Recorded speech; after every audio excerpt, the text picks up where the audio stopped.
Hey there, and welcome to YAS, a stripper podcast. On this podcast, we'll discuss how classifying each other as people and workers is dangerous to society and marginalized groups of people. We'll also talk about the climate in and outside of the strip clubs and all of the amazing things that strippers do. And of course, we'll talk about all of the things in between.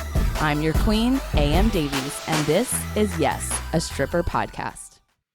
Hello everyone, AMD, aka the Queen of Sexy. New day, new earrings. If you're not watching these YouTube videos, you sure as hell should be, because I have figured out how to use Snap Camera, and I've run out of different types of earrings and different types of shirts that say words on them. So I have to wear filters that give me new earrings because I don't want to keep wearing the same earrings over and over again. I want to keep my aesthetic fresh for all of you.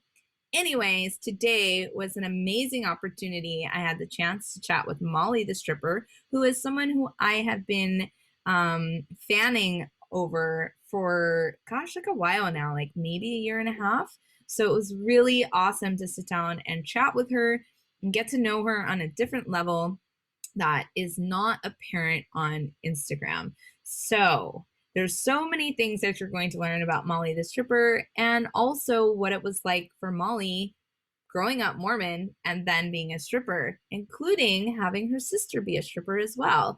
So I can't wait for you to hear all of these stories. I do want to give you a little bit of content warning if you're anyone dealing with grief currently due to losing a loved one from COVID or to other circumstances related to COVID, whether it was directly or indirectly related to COVID.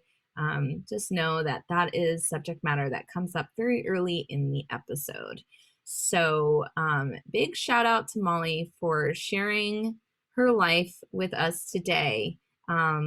So it was lovely talking to her, and I am very much looking forward to you listening to her and just kind of soaking in the calmness that she exudes during a time where everything seems chaotic and America specifically is dealing with some upheaval. So being around her calm energy for the last hour was cathartic and lovely.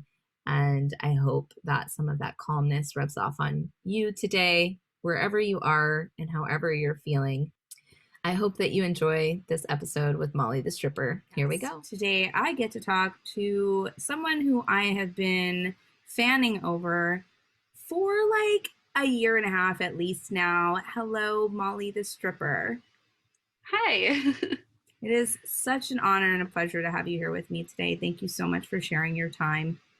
Yeah, thanks for having me. Yeah, absolutely. How are you doing these days? It looks like you might be back at work at Trails.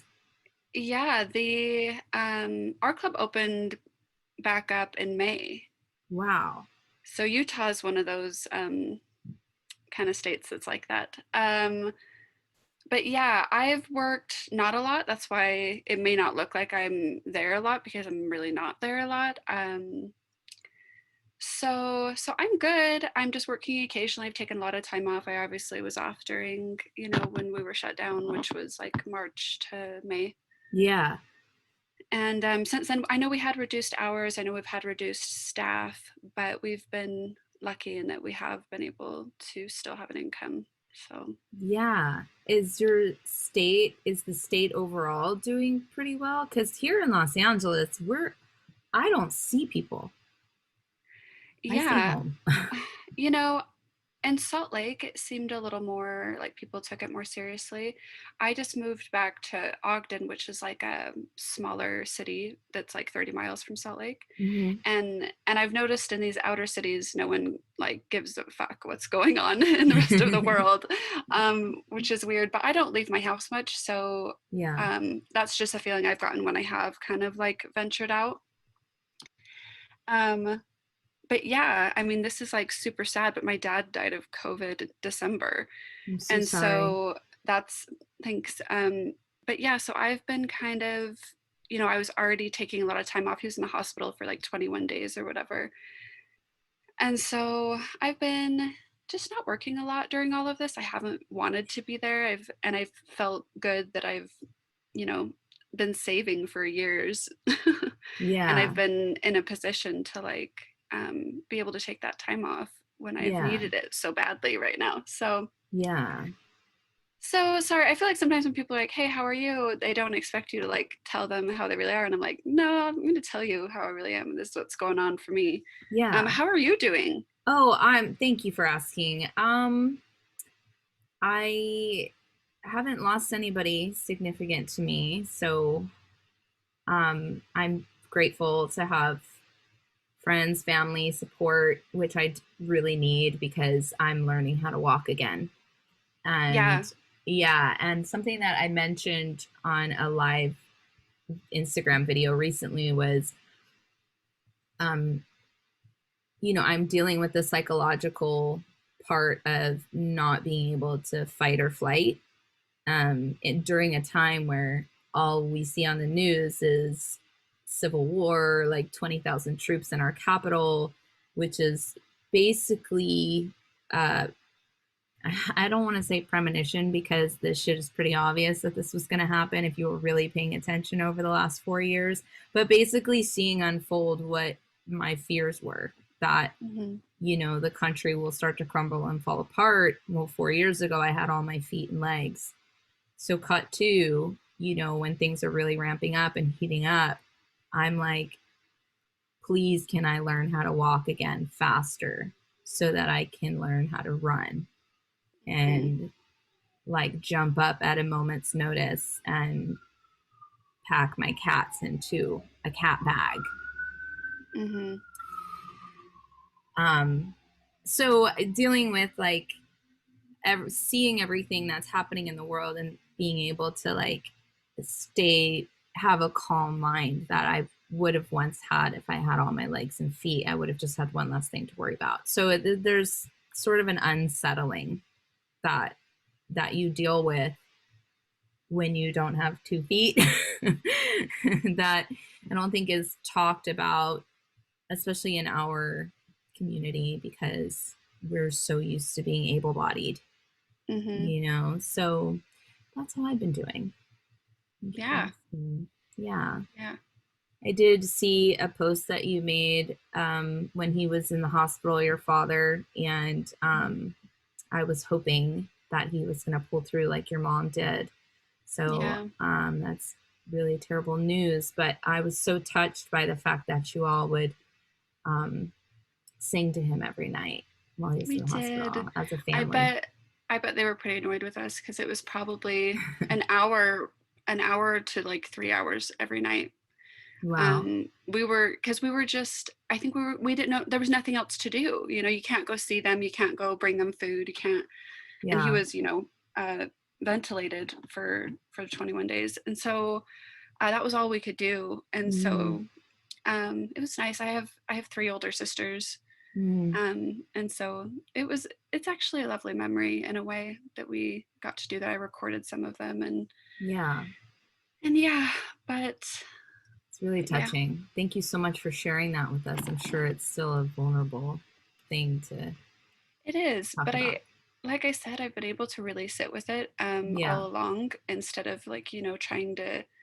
I heard once that staying busy is like a trauma response. And I try to avoid that this time because I've definitely done that in the past. Yeah. And this time I just took the time I needed to process it. So I'm actually doing, pretty well and I feel, fairly comfortable. So to That's discuss it briefly. that's great. Thank you. Yeah. So some of the things that you told me about yourself, I told you before the recording, I'm so curious. I have so many questions because um you do a phenomenal job of not revealing all of these things, but still feeling like I'm getting to know you in a way on Instagram, you know?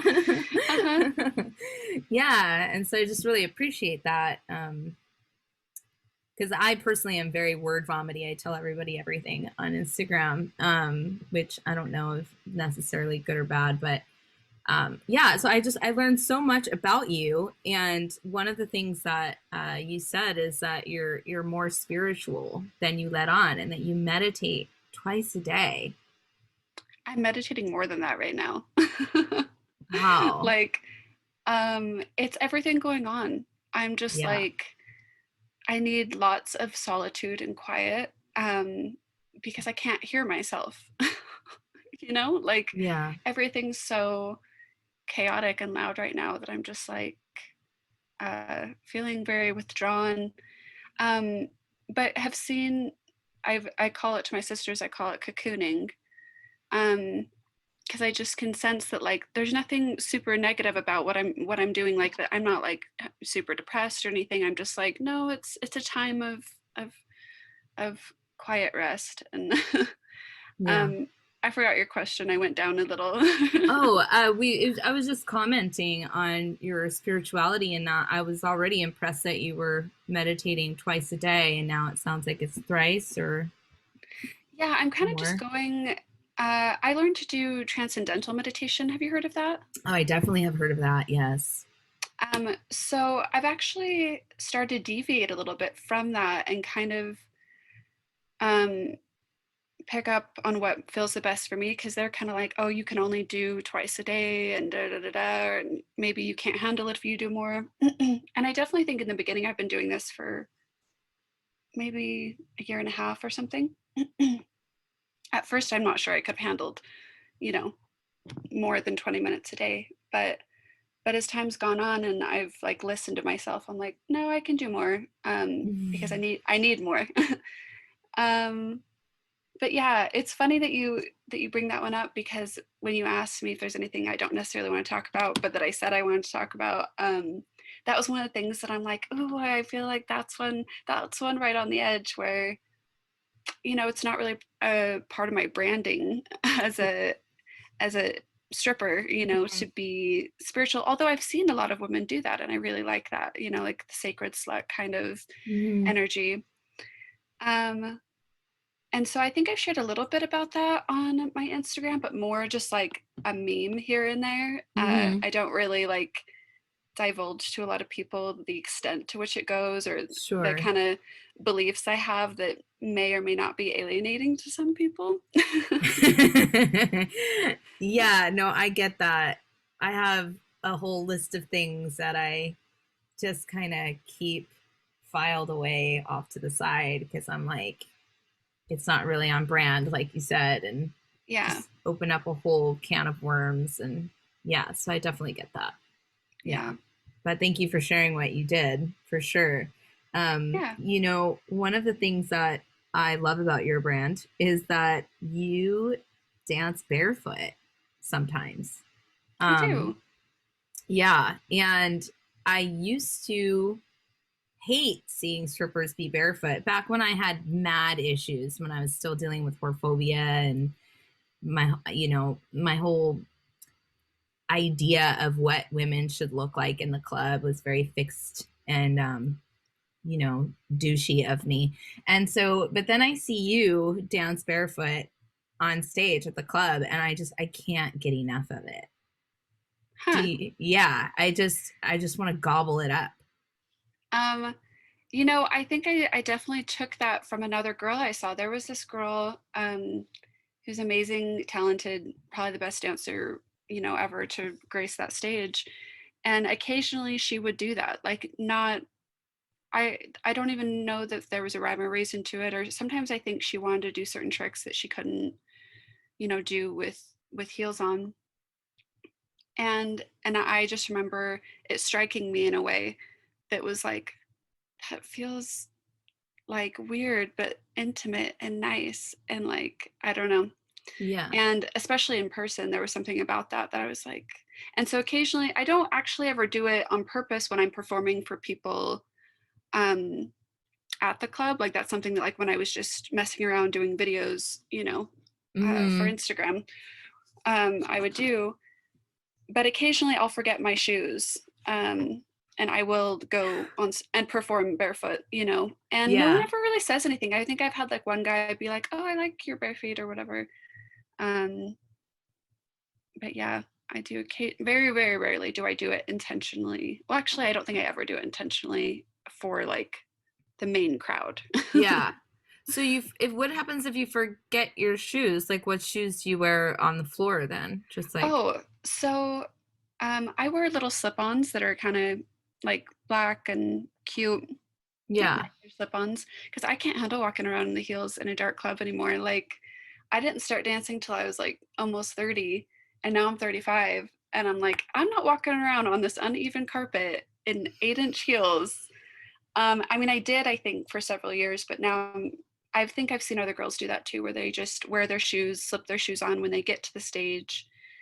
And so what'll happen sometimes is I'll forget that I didn't have shoes at the stage. Yeah. Got it. I love it. Or, you know, Yeah. so that's how that works out. But yeah, I don't like wearing those heels around. I've eaten shit too many times. Well, yeah. So when I used to work at the Spearmint Rhino, they used to have peppermint patty bowls of peppermint patty mints everywhere. And, you know, people would spit them out half eaten on the floor. I don't understand why they would do that, but they would. And if you didn't see it, which was really hard to see, like you said, in a dark club on like cheetah spotted carpet, Yep. and we would step on a little tiny mint patty, you just eat shit. Yeah. Yeah. So yeah, if the carpet is uneven, it's like super dangerous. Yeah. Yeah. Yeah. I'll still occasionally do it, like if I'm in a hurry or whatever, and I have like, or boots are not really easily like, you know, taken on and off. But then I'm always like holding on to everything and just making sure, because I'm like, this is my money maker, you know, my body. I can't, you know, go risking it. So yeah. So you started at 28. You've said that more than once. I mean, you said it in the notes between you and I, and just now. Is there some significance about your age for you? I think that it seems for the most part irregular for women to start that late on. And you know, I was Mormon and married till then, and so my life was very different. So yeah, my experience is I don't know about unique, because I've seen other women come in, you know, in that age range, but not as frequently, you know, and that their experience is quite a bit different than the people, you know, that started at 18. Yeah. Yeah. I know a woman who started when she was 40. My sister started when she was 40. Oh, your sister is also a stripper? Yep. Her name's Cookie Cake Rock, and she dances in San Francisco. And I trained her into dancing, and she was 40. Yeah. Okay, so we gotta talk about that. So she sees you being a stripper, her little sister, and she's like, "Hey, I want to be a stripper too." Yeah, I think she, you know, a lot of the reasons anyone is interested is like, oh, that seems flexible, lucrative, empowering. You know, I'd like some of that, and she's done very well. She's in a very different market than I am. Yeah. And she, you know, does it. It's a very different, because she's worked here and there. So okay, I know that she's just talked about how, and I've tried to work there, and I'm like, I can't. In San Francisco? Or really anywhere. I am so conditioned to working here. Okay. I think I've been like, oh, it'd be nice to travel. Like I know a lot of dancers do, and I've tried to do a little of that, but I'm like, I just want to go back to my bubble. Yeah. And that's understandable. I mean, we all have, you know, comfortability levels are all different. You know, I loved traveling and going into different places personally. But I also was stuck in a bubble at Jumbo's for 11 years. Yeah. Yeah. It's a long time. Mm-hmm. I've heard good things about Jumbo's. Yeah. I mean, it's just like anywhere where it's good and bad. Yeah. You know, yeah, there were the great parts were the best, off the charts, you know, and what was really off the charts for me was the people that I worked with, the dancers specifically, and as some of the bartenders and bouncers I was close with, but the dancers were, and the customers, just incredible people and really like several years long friendships with some of the customers and some of the dancers. So it was good for Yeah. those reasons. Yeah. But Yeah. it's run pretty poorly. I haven't seen a lot that are ran very well. Yeah, and I'm actually curious about like what Utah is like. I mean, because you're on Instagram and you see the activism that happens and some of the things that people talk about.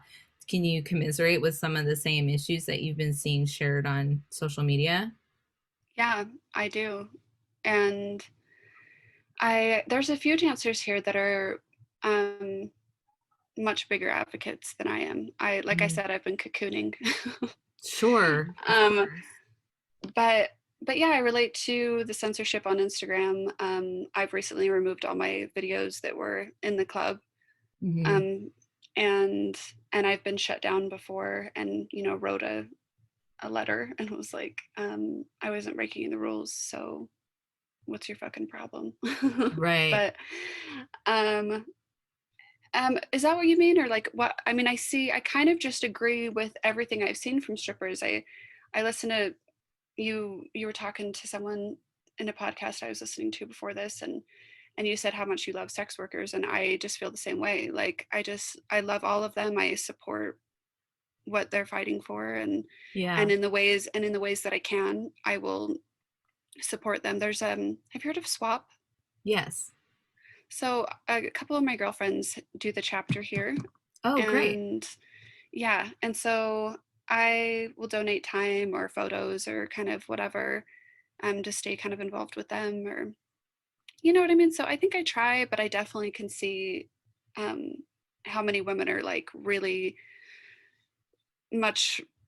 doing much more than I am.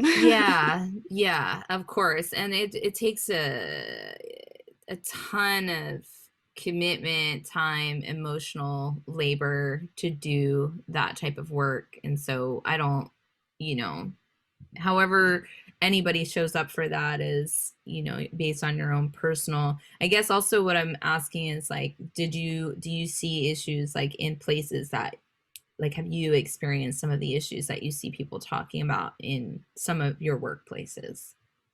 Like what specifically? Like, do you pay house fees and forced Yeah. tip outs and things Uh-huh. like that? Yeah.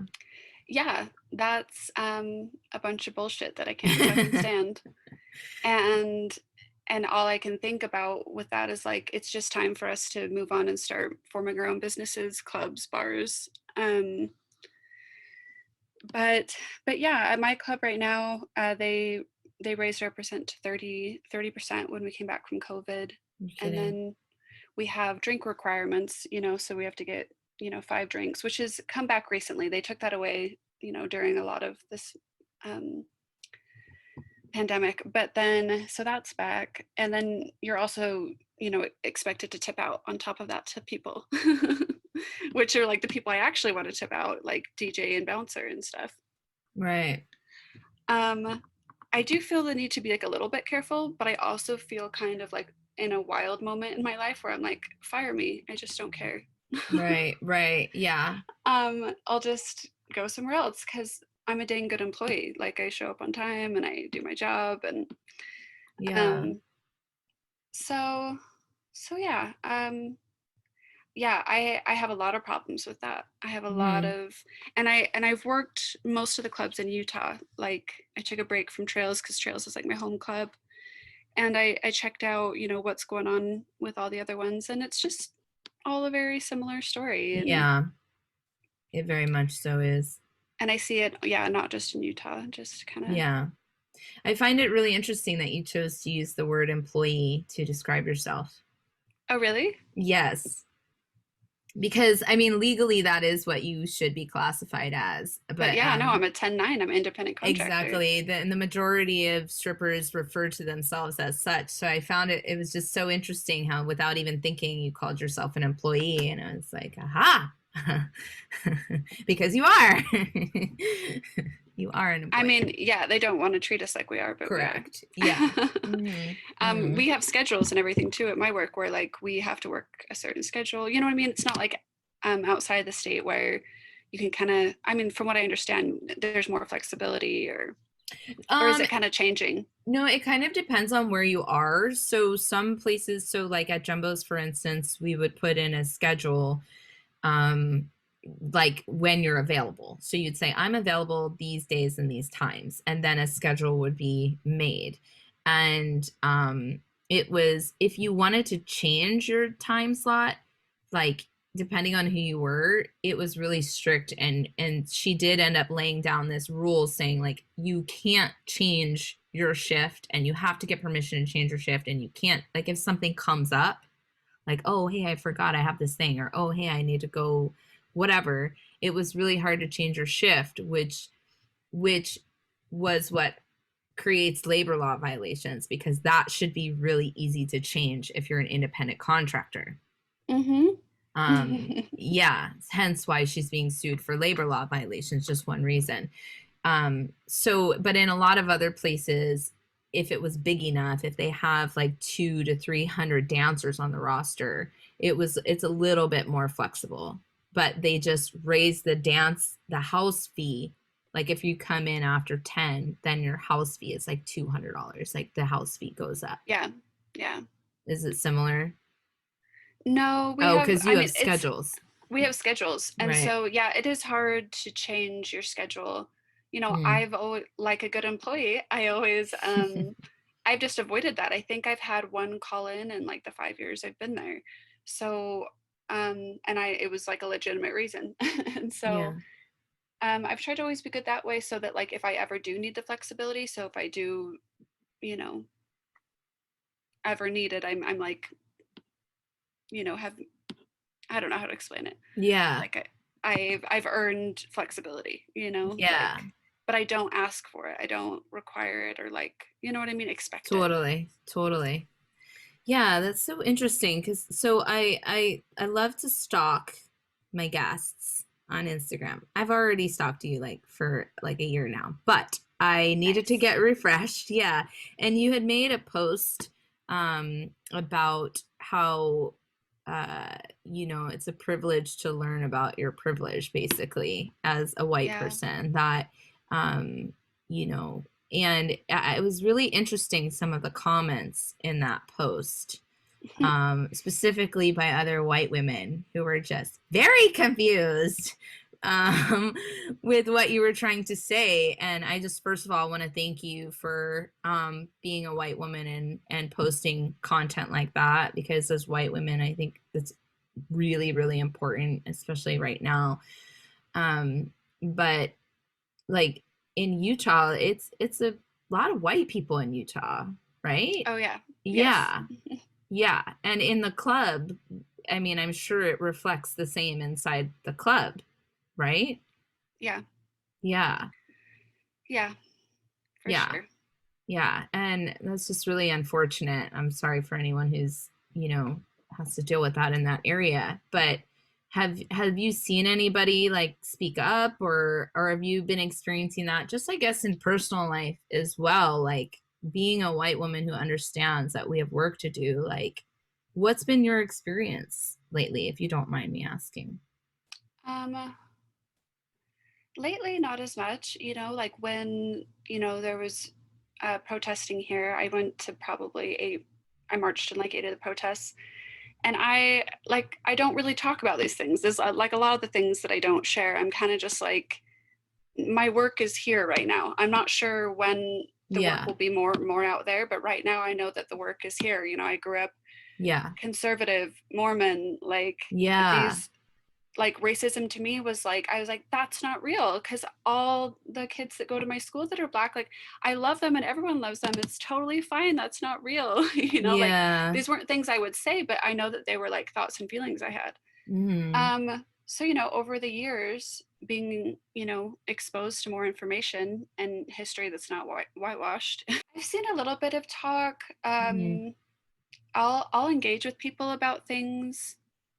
I know I had an engagement with some customers. It was really bothersome because they actually weren't from here. They're from Texas. But it was 2 white guys and a Black young man, and they were talking shit to me about the protesters, not knowing that I had been a part of the protesters. And so Yeah. they're going on and talking, and finally, you know, they shut up for 2 seconds, and I was like, oh, well, that wasn't my experience at all the protests I've been at, you know. and and then I just felt so uncomfortable because they were there for work and they were with this young black man, and I just was like, that must be so uncomfortable for him, for all this to be going on and for him to have to like be working with these guys, and I don't know. So Yeah. That I think I had a few like smaller things like that just were like, I tried my best to articulate how I felt about it. Yeah. And I'm not willing to engage with people who are not going to have a real back and forth or like a genuine listening of each Yeah. other, you know, like. And so I don't really get into a lot of conversations like that because I'm kind of like, I'm reading your vibe, and I don't like your vibe. You don't seem like someone who's gonna, but I'll definitely tell you where I'm at and how I feel. Yeah. You know? Yeah. And your comments too to this one white woman who was pretty much like, I don't see the problem, or I think she was like offended, because I've seen this where white women are like get offended that anyone's calling it out. But your comments back were just so compassionate and poignant, and it looked like, you know, she ended up did listening to a certain degree, you know, and I just found that inspiring, because you just have such a calm demeanor about you. I'm like on the verge of tears yelling at white people on my Instagram. You know, I know how people got through to me. And some of it was that, some of it was seeing people react in those ways, and some of it was someone, you know, who might have a background like I did, who's got a little compassion for people who um, are not well educated about these things, Yeah. and can calmly talk about it. I think both are really important. I think the reason I go about it the way I do is because I remember the times that was effective for me also.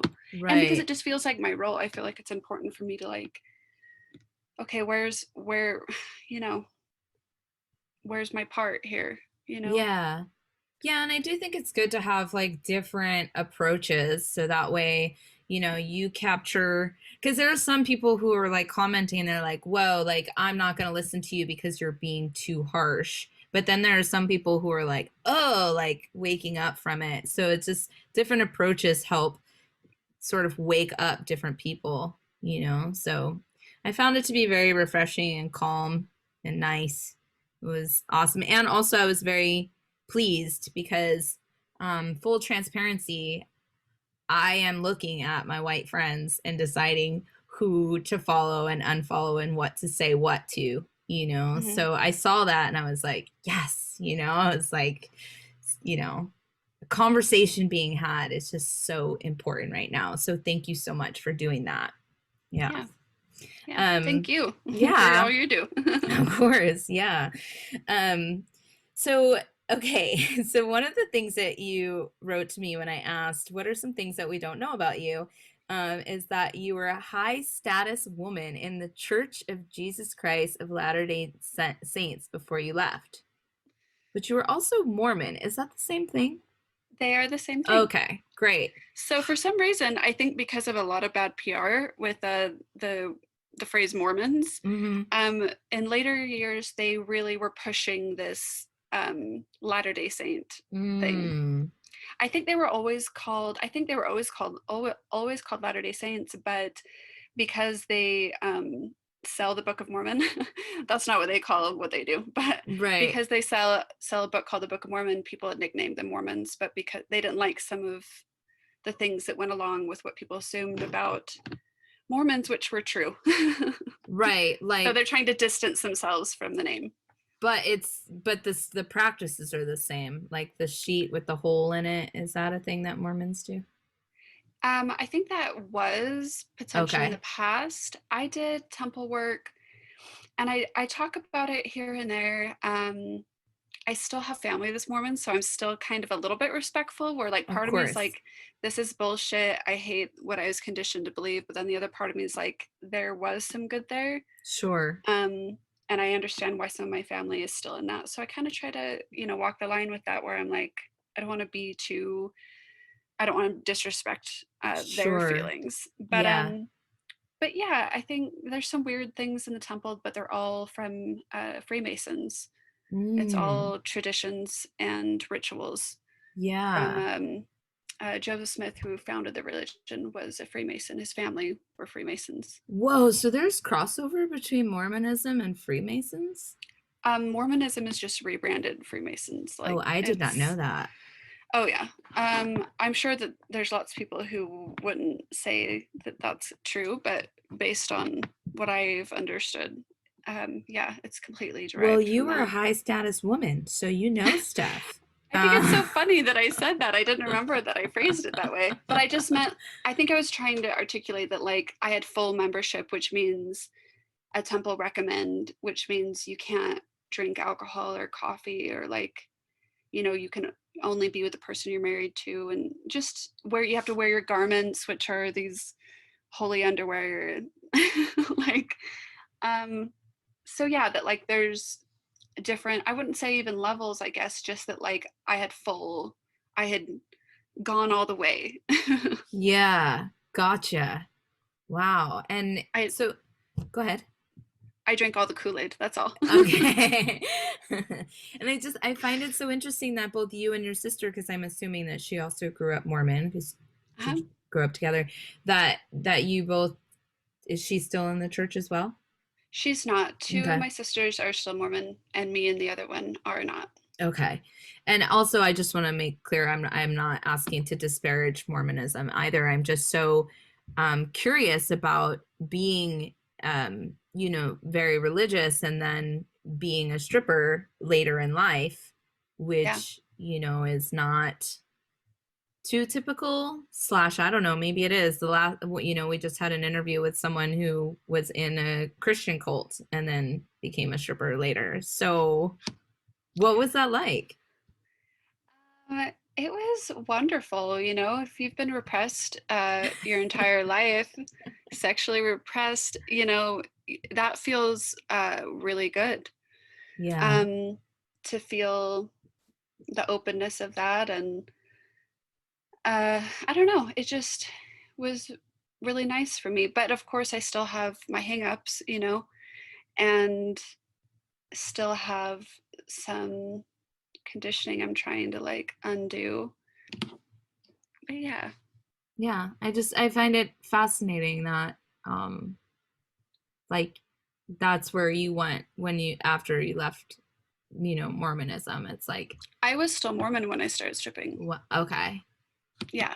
I had even told my bishop, who's like your leader, and as long as I was, paying my 10% of my income, they didn't seem to care. That's also part of the membership is, Okay. Oh my paying gosh. 10% of your income. It's like you're paying a house fee to the Yeah. Mormon church. Yeah. Totally. Which kind of brings me full circle to like my spirituality, that like I feel the same way about that I do dancing, where I'm just like, you're not the gatekeeper for this for me. I'm tired of like acting as though you hold all the keys to the kingdom for this, when that's totally backwards. Yeah. Anyways, Yeah. so I mean, there would be no kingdom without you. yeah, I am the kingdom. Exactly. Exactly. But same with spirituality. I didn't, I think some of my roots and why I am spiritual now, it does have to do with certain things I was taught growing up, and some of those things I still align with. Um, Maybe like 30% or something, like Yeah. be a good person, take care of your family, just kind of basic, Yeah. be a good person stuff. But yeah. Um, I can totally see um you as an elementary teacher which I is was. what Oh you yeah, were. I was gonna say Yeah. that. I've got Yeah. notes. Because you're just so like calm and soft and kind, you know? So, and it's just so nice. So nice. Thanks. Yeah, and comforting. How long were you an Aw. elementary teacher for? I did that for 4 years.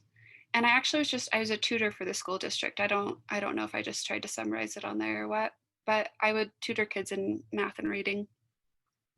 And I was studying to be a teacher at the time, and I liked it. I enjoyed it. Yeah. As I got older, I have a daughter. She's 10, Mm-hmm. and I felt like I'd been very conditioned to believe like children and family were like my main priority. Mm-hmm. And it was kind of nice to be a stripper and be like, this is more about me and what I want. And like, it was nice to, I don't know, correct that imbalance a little bit. Cause like, Yeah. I love my daughter, but like, I have a life too. Right. Yeah. and and I was a nanny too for many years. So I don't know, I enjoyed my years of working with children. I really, really enjoyed it, but I definitely was ready for like a shift. Yeah. And does she know that you're a stripper? She does. I told her last year. She's Mormon. Oh, great. um, which is hard for me. Sure. Really, really hard for me. But her dad's Mormon. Okay. Um, so yeah, I told her last year, and just it was that feeling of like, I think she's either already knows or will find out, and I'd rather be the one to tell her. Right. And so I just was like, I'm not totally sure, remember how I said it, but just that she knows I do pole. I usually have a pole in my house. She does pole with me. Yeah. She's been to pole classes and stuff. And so, So nice. and she knew that all my friends, I'd be like, um, this is Megan. And then later I'd call her Chloe. You know what I mean? Why does your friend have two names? Yeah. And so, and a couple years before that, I think she might have even been knowing then, because she would always ask me, what do you do at the bar? And because I'd say I worked at a bar, which even that, you know, as a little girl who's Mormon, is a lot. And so she'd be like, well, what do you do there? And I don't like to lie. And so I just would be like, whatever they need me to do. And then she's super, super highly intelligent girl. And she would be like, well, but what exactly do you do? And I was like, and I finally just broke down. And I think I said, this is years before I actually told her. And I just said, I serve drinks, just because I'm like, I don't know that she's ready for that. Sure. I want to be sure. I don't know. And so then when I did tell her, I just, you know, I said, I know, you know, I work at a bar, but I actually dance there. I don't serve drinks. And I've been hesitant to tell you because a lot of people aren't very kind or respectful to women who work in those kinds of jobs. And I said, I really love my job. And most of my friends that you've met, you know, work with me and are also dancers. And I kind of tried to explain, you know, that there was a sexual element to it, that, you know, I dressed in revealing clothing and I, you know, danced on the pole. And, you know, I was just I wasn't quite sure. I'm like, you know, this is new territory. Yeah. And so she was so great. She was just so perfect and wonderful. She was like, well, Mom, if that's what makes you happy, you know, like you should be happy. And these are, every time I've come to her with something new like this, she just handles it. And so I think people worry so much about their kids and what they're gonna like. Right. They're not gonna be able to handle this, but it's like, no, they're fine. They're totally okay. Yeah. The only problem I saw with it was that I felt the need to like tell her to maybe not mention it to a lot of people, because, you know, she's got a lot of little Mormon friends who, if you're not Mormon, their parents may not let you hang out with them, much less if your mom's a stripper. Right. And so I think I just told her to be kind of discerning about who she told, because people might react that way. And I think she did tell one of her little friends, and I got the feeling that the friend was cool, but then that friendship kind of cooled off, and I was like, I wonder if she regrets telling her. I don't know. Yeah. It's just a weird thing. You know, all my family knows, and her, you know, family, you know, like my husband's family, And they're pretty nice about it. They just don't say much about it. Yeah, I know that. I know that life. That's my dad's side of the family. They act like I don't have a job. Right. They don't really ask me how my work is going. Yeah. And that's fine. My dad was hardcore Mormon, and he would ask me, he'd be like, how's work going? If my car broke down, he'd come to the club and talk with the bouncers and be nice to them and then leave. I'd be like, Dad, you can come in and hang out for a minute when I'm not working. Right. And he'd be like, oh, no, I wouldn't do that. But yeah.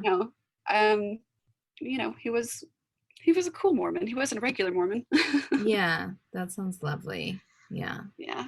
I'm glad your family knows. That makes me happy that strippers are able to come out, and I understand that not everybody can. Not everybody has that same privilege that some of us do. So, and it's so funny because when I asked you to be on this podcast, did you not know that I was the host of this podcast? No, I don't really listen to podcasts. And so, because when I asked you, and I have to tell the audience this, and thank you so much for doing your due diligence, but you were like, excuse me, ma'am, but are you a stripper? That was your response. I totally did. Because I was like, no, I don't. I've been on a lot of podcasts. I don't listen to them very often, but like I've been on a lot, and I'm totally like, I don't want to be on anyone else's podcast that's not a stripper. They're fucking awful. Yeah. Well, because it's a lot of like, it's like gazing and dissecting and like, analyzing us and putting us in this like sort of like when you cut open a frog in school, just like this, what's going on here, as opposed to really getting like what we get with each other, So when I saw that, because you were the first person to ask me that, nobody's asked me that. Everyone's just like, oh, okay, I guess. But when I saw that, I was like, fuck yes, because that's something I would do. And it's something I'm doing right now, actually, when I get hit up for interviews or school papers or workshops or anything. I'm like, have you watched the Stripper Symposium yet? So I asked them. No, I haven't, though. You haven't yet? You haven't watched it? Can we still be friends? Yeah, no. I'm talking more about like civilians who hit me up. Not strippers. Okay. Stripper, you live this life. You know this life. But yeah, if you want to see the Stripper Symposium, I highly, highly recommend it. It was very good. And this is a PSA to everyone else that's listening. If you have not seen the Stripper Symposium and you are interested, please hit me up and I will point you in the right direction. But yeah, samesies. I'm like, have you seen the Stripper Symposium yet? Are you a stripper? Do you know anything about strippers' rights right now? And so I've been able to turn down a lot of things. Yeah. It's been really nice.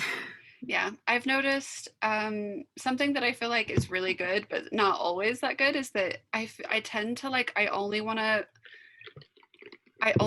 to associate with strippers, sex workers.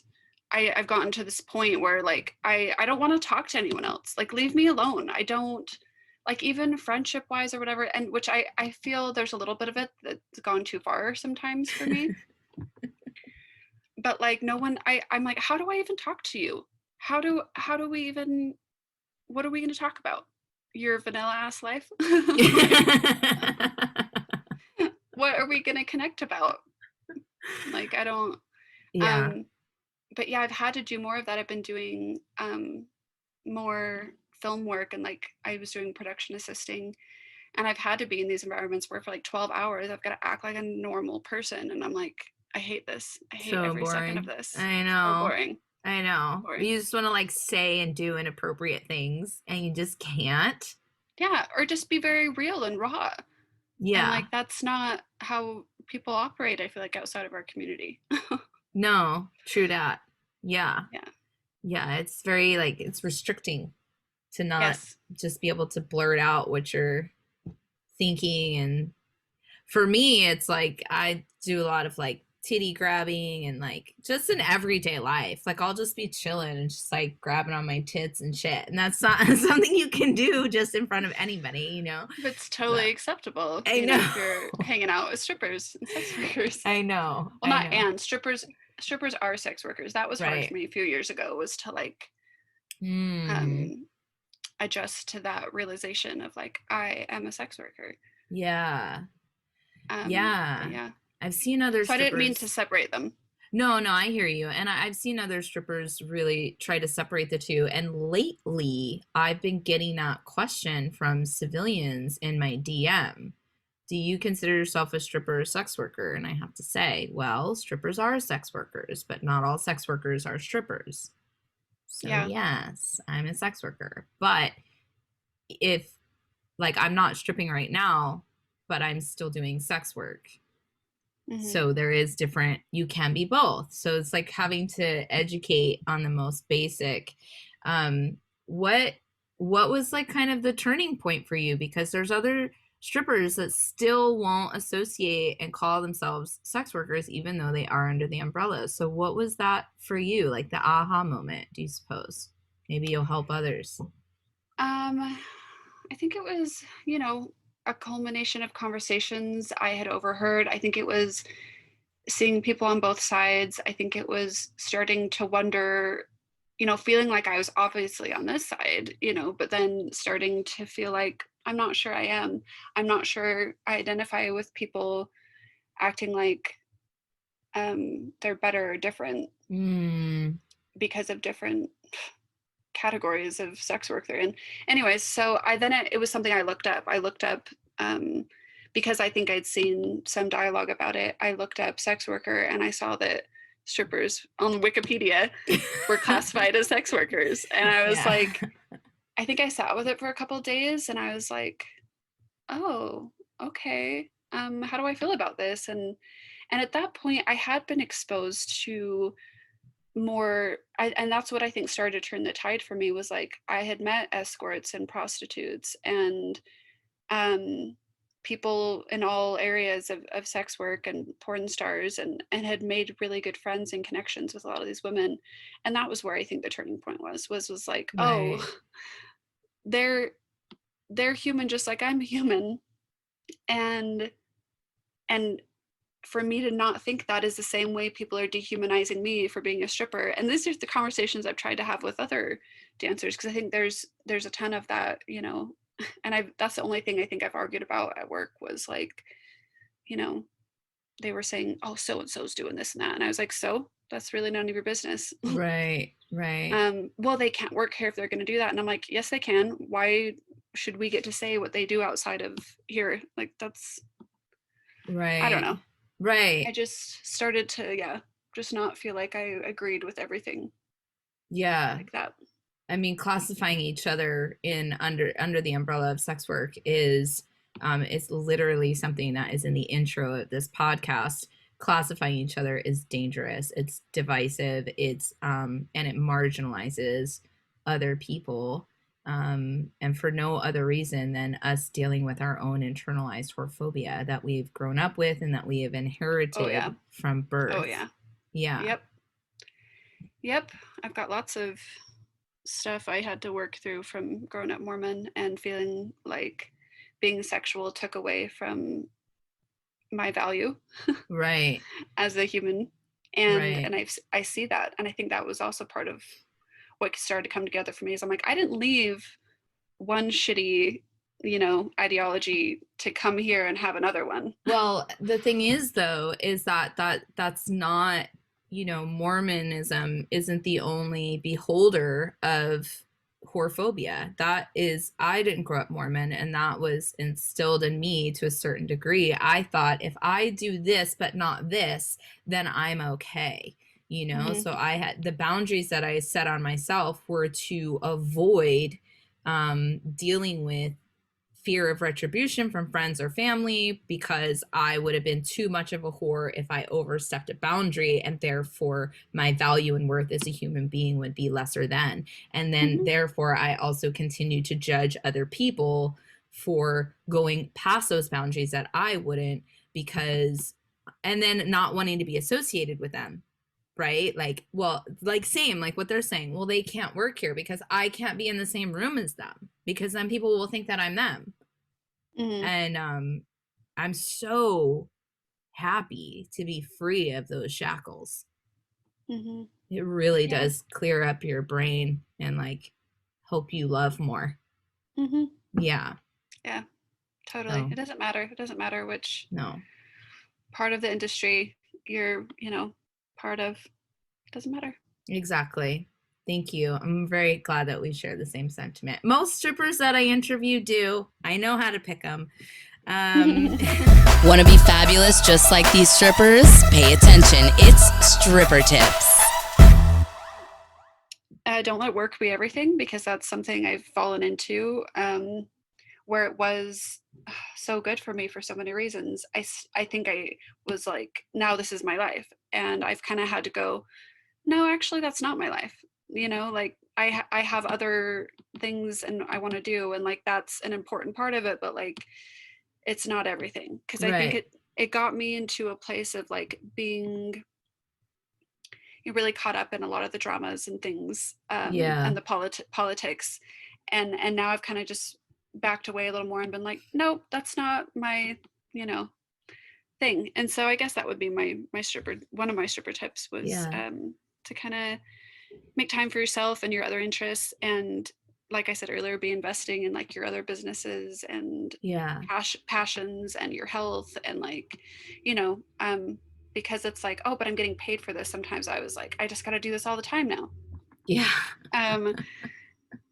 But let's see what else. Oh, I was going to say fake it till you make it. When people are talking about confidence, I do think there's a certain truth to like, kind of acting the part for a while. And like, you may not feel completely confident, but I think with time and practice, it starts to become more internal and like you can, do that. So I think that was it. I love it. Thank you. Get ready for our rapid fire question round. It's time for 4 for 1. Question number 1. Is there a fictional character on TV or film or books that you totally identify with? I like Phoebe on Friends a lot. I don't know. She's kind of quirky and weird and like has like a quiet wisdom to her. And I feel like I got a little bit of that. Like I sound like I'm crazy, but I kind of am not that crazy. Like, Phoebe is very likable, and she's actually my favorite friend on Friends. I think all the rest of them are insane on that show. So Phoebe is a good choice. Have you heard that some people think she was a sex worker? No. Like if in you real rewatch life? it. No, like in the like show. her character. Yeah, the character. Yeah. Oh. That she wasn't actually a masseuse, she was a sex worker. So if you watch it with that kind of thing, or it's interesting because it does kind of seem that way. I'm going to go back and watch it that way. No, thank you for that tidbit. I appreciate that. OMG, the ice cream truck just pulled up. What are you going to get? Pistachio. Damn, that's a fancy ice cream truck that you got in your town. What's a home remedy that you swear by? I take a lot of baths, like a lot, and I swear if I'm not feeling well, I'll take like 5 baths that day. Wow. Or I've like when I wrote a little book and I wrote that in my bath over like 7 hours. I spent like 7 hours in my bathtub. Oh my God, you're like that guy on the Truman Show. Do you know what I'm talking about? Yeah. The old guy that spends the entire time in the bathtub. Yeah, I can do that easily. I love it.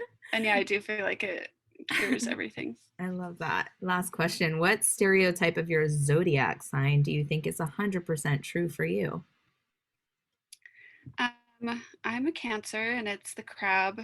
And I do feel like I can sometimes have a hard exterior or maybe even a cold exterior occasionally. Icy potentially at times, but I'm real soft and sweet on the inside, and a little sensitive. Yeah. So I feel like that's pretty accurate. I love it. I can see that. Thank you. So how can more people follow you, know more about you? Or what are your handles? I am mainly just doing, and even that I'm not doing much, but Instagram, Molly the Stripper. Let's see. I am starting a podcast. I have 8 episodes. I'm going to wait till I have 10, and then I'm going to release it. That's called Ask the Stripper, which is funny. It's very similar to yours. Yeah. But yeah, I basically just ask or, answer questions people have asked about me personally or about, the work I do. Mm-hmm. It's pretty like a personal podcast. Let's see what else. I've played a stripper in a movie. Well, I played a stripper in Yellowstone, the TV series, and I'm going to be playing a stripper again in another movie. And I kind of wanted to like shout that out. Yes. Just I want people to watch. It's called An American Murderer. It's got like Ryan Philippe and Tom Pelphrey and Wow, Ryan Felipe, he's doing work now? I Comeback guess. kid. Wow. Okay. Yeah, and it's got Adina Menzel, the lady who plays Elsa. Okay. Anyways, so yeah, I just watch that and Okay. keep an eye out for me. And also, me and my sister are starting a food truck, and it's called Coffee and Pound Cake, and it'll just be coffee and pound cake. So I love that. Just thought I'd plug all those things. Yeah, that's amazing. Not too many things to plug. No. Where's the food truck gonna be at? Will it be in San Francisco? Or it was gonna be in Salt Lake, Mhm. but I'm not. We've been a little contemplative about whether or not we for sure want to do that. But yeah, we're still working on it. We're renovating this really big food, like a trailer. Very cool. So yeah. Well, I love coffee and I love pound cake, so I'm really excited to see your new truck. So Good. Thank you so much for spending so much time with us today and for sharing your life. It's been an absolute honor getting to know you. Oh, thank you. Yeah, and thank you to everyone for tuning in. As always, tune in next Wednesday when we have another amazing episode. Have a great one. Bye. Thanks for listening, everyone. This episode has been a production with Period Podcast Network. Find out more on Instagram at Period Podcast Network. Be sure to follow us on Instagram too at YAS, a Stripper Podcast, and you can find us on Twitter at YAS, a Stripper Pod. Please like, subscribe, and rate YAS, a Stripper Podcast here on YouTube. See you next week.